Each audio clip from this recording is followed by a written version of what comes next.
ఏయ్ ఆగవా ఆగవా బాబు, అట్లా కాదు కదా. ఇక్కడ నేను మొత్తుకుంటున్నా, అక్కడ నువ్వు మొత్తుకుంటున్నావు, అర్థమవుతుందా? ఎందుకు ఆ లొల్లి ఎందుకు అంటున్నా?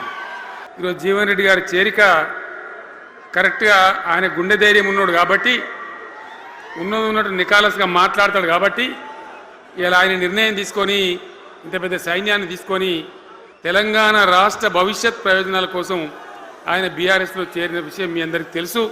ఆయన వెంట మీరందరూ వచ్చి ఎవరైతే అందరూ ఈరోజు చేరినరో, ఇంకా రాని వాళ్ళు కూడా ఉన్నారో గ్రామాలలో పట్టణంలో, మీ అందరికీ ముఖ్యంగా జీవనన్న గారికి, ఆయన వెంట వచ్చినటువంటి ప్రతి పౌరుడికి, ప్రతి అన్నకు, ప్రతి తమ్ముడికి, ప్రతి చెల్లెకి కూడా పేరు పేరున బీఆర్ఎస్ రాష్ట్ర అధ్యక్షుడిగా నేను హృదయపూర్వకమైన స్వాగతం సుస్వాగతం తెలియజేస్తా ఉన్నాను.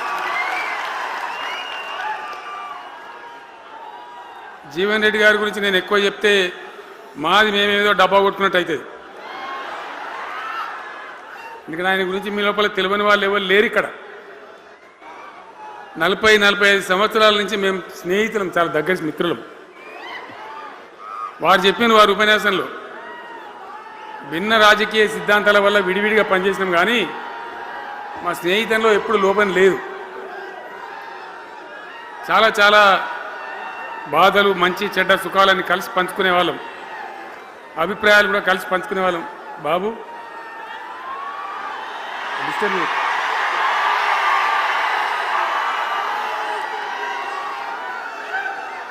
మంది లొల్లి పెట్టడం కూడా కాదులా వాను.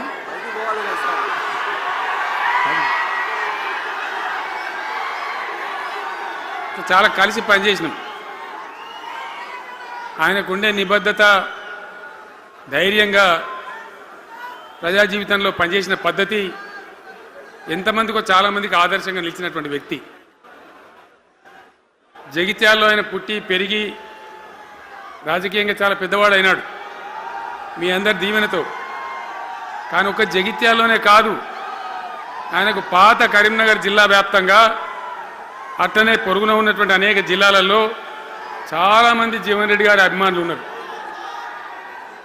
చాలా మంది. మీరు లొల్లి పెట్టకుండి, మీ ఫోటోలే బయటికి పోతున్నాయి. అది లైవ్ టెలికాస్ట్ ఉంది, దానిలో మీ బొమ్మలు టీవీలో కనబడుతున్నాయి మీ ఇంటికాడ. లొల్లి పెట్టకుంది. సెట్ అయిందా?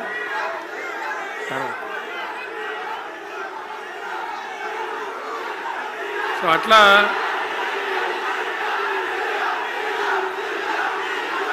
ప్లీజ్ ప్లీజ్ ప్లీజ్ ప్లీజ్ చాలా విషయాలలో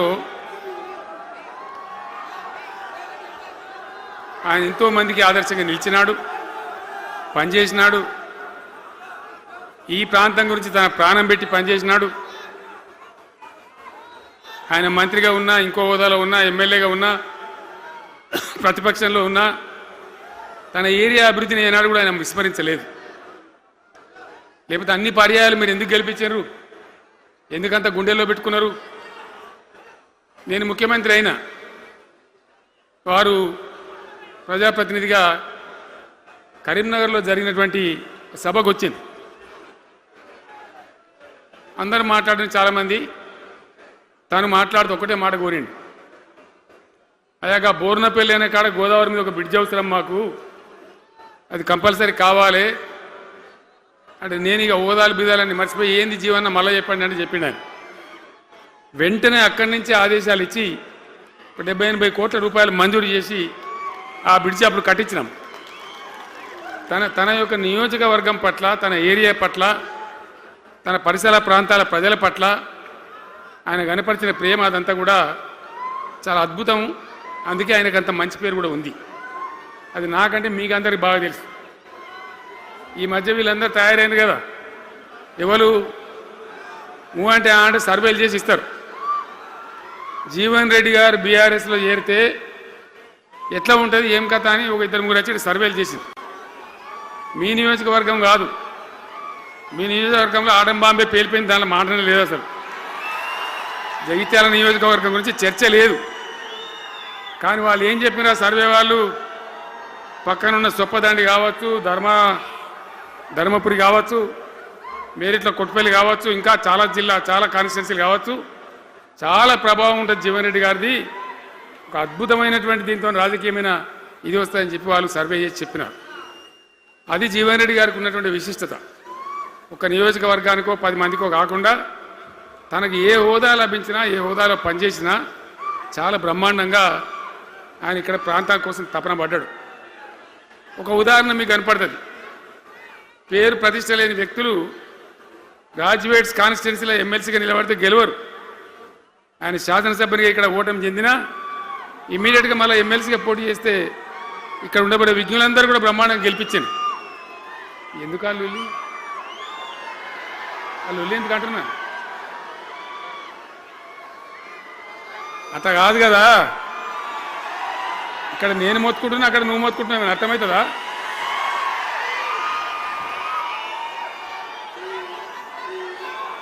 ఏయ్ ఆగవా బాబు, ఆగవాడు వెనక ఊరేటోడు మనోడేనా? విజయసారావు మనోడేనా? మోపాయిండి ఐడియా కూడా మనోడేనా? బుక్కుండా పెట్టు. ఇంత దూరం వచ్చి మనం ఇంత సభ పెట్టుకొని 4 విషయాలు ప్రజలకు చెప్పుకోవాలి కదా. మరి ఈ బట్టి అరుపులారిస్తే ఏం లాభం? సో అట్లా జీవన్ రెడ్డి గారు తన రాజకీయ ప్రస్థానాన్ని ఒక సమితి ప్రెసిడెంట్గా ప్రారంభించి ప్రజా సమస్యల మీద పోరాటం చేసి సివిల్ లిబర్టీస్లో కూడా అడ్వకేట్గా నాడు ఎంతోమందికి పౌర హక్కుల సంఘానికి కూడా మద్దతు ఇచ్చి అచ్చమైన నికార్సైనటువంటి ప్రజా కార్యకర్త నిరూపించుకొని అంచెలంచెలుగా ఎదిగి ఇంతకుముందే ఆయన చెప్పినట్టుగా అనేకమైనటువంటి పదవులు ఆయన చూసినాడు.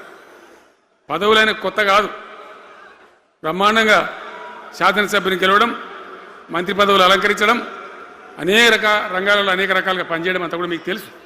నేను కొత్తగా చెప్పే అవసరం లేదు. నేను ఒక్కటే మాట మీకు మనవి చేస్తా ఉన్నా. జీవన్ రెడ్డి గారు నేను మొన్న కలిసినప్పుడు ఒక మాట అనుకున్నాం. మేము ఎట్లా ముందుకు పనిచేద్దాం ఏంది, మేము ఇద్దరు మూలకోలం అనుకొని ఒక కుటుంబంలో అన్నదమ్ములాగా పనిచేద్దామని చెప్పిన నేను. ఇంత ప్రేమగా అంటే మనం కుటుంబంలాగా ఈ పార్టీకి బ్రహ్మాండమైన ఒక పిల్లర్స్ లాగా పనిచేసి ముందుకు తీసుకొని పోదామని చెప్పి నేను చెప్పడం జరిగింది. ఈరోజు పార్టీలో వారు చేరిన వెంటనే చాలా బ్రహ్మాండమైనటువంటి మనకు ఒక ఊపు వస్తూ ఉంది. నేను జీవన్ రెడ్డి గారిని కోరుతా ఉన్నా, జగిత్యాల మందం కాదు, జగిత్యాల జిల్లా కాదు, పాత కరీంనగర్ జిల్లా కాదు, మీరు ఆదిలాబాద్ చూడాలి, నిజామాబాద్ చూడాలి, పరిసర జిల్లాలు చూడాలి. పార్టీ ప్రధాన కార్యదర్శిగా ఈ నిమిషం నుంచి నేను అపాయింట్ చేసుకుంటా ఉన్నాను. బ్రహ్మాండంగా ఈ ప్రాంతం అంతా కూడా మీ సేవలు అవసరం ఉన్నాయి పార్టీకి. అదే కాదు, 600 ఏది ఏమైనా ఏమవుతుంది? 100కి 100% మళ్ళా బీఆర్ఎస్ గవర్నమెంట్ వస్తుంది. వస్తుందా? వస్తుందంటూ చేయలేవట్టుంది. ఒకసారి కెమెరాలు కూడా దింపుకున్నారా బాబు? వస్తుంది కదా. ఇవాళ జీవన్ రెడ్డి గారు పార్టీలో బాబు కౌశిక్ రెడ్డి రాగబట్టు వాళ్ళు